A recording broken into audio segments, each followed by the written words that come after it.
Kegiatan vaksinasi yang diselenggarakan di kantor Polsek Dayakolot, Kecamatan Dayakolot, Kabupaten Bandung. Ia tersebut dalam rangka membantu masyarakat pada situasi COVID-19.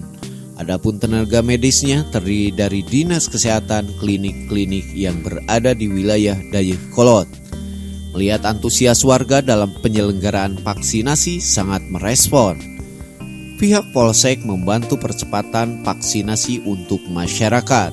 Lebih lanjut, Kapolsek Dayakolot Kompol Teddy jelaskan kepada awak media. Kegiatan ini diikuti oleh warga sebanyak 400 orang dan program vaksinasi akan berkelanjutan.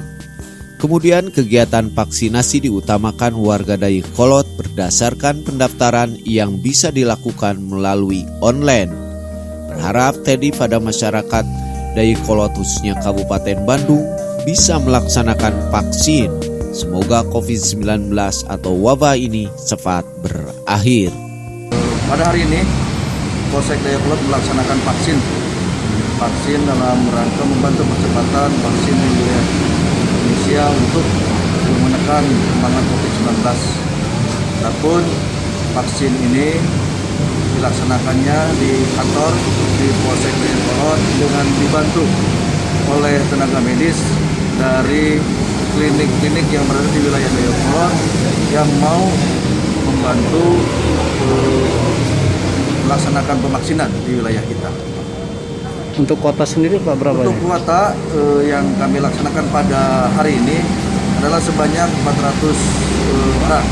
Dan ini akan berkelanjutan di hari berikutnya, di minggu berikutnya, sampai warga Dayakolot pada khususnya secara umum telah melaksanakan vaksin. Untuk kegiatan ini vaksin kami mengutamakan adalah warga Dayakolot dan pendaftaran juga melalui online. Tetapi manakala ada warga lain yang memang kebetulan beraktivitasnya di wilayah Dayakolot tidak bisa melaksanakan vaksin di wilayahnya, masalah masih kami terima. Kami ke depan seluruh warga Dayakolot pada khususnya umumnya Kabupaten Bandung dan seluruh Indonesia bisa melaksanakan vaksin sehingga herd immunity di wilayah tersebut terbentuk sehingga penyebaran COVID-19 bisa hilang. Dari Polsek Dayakolot, Kabupaten Bandung, Herman Sony, Hadas TV mengabarkan.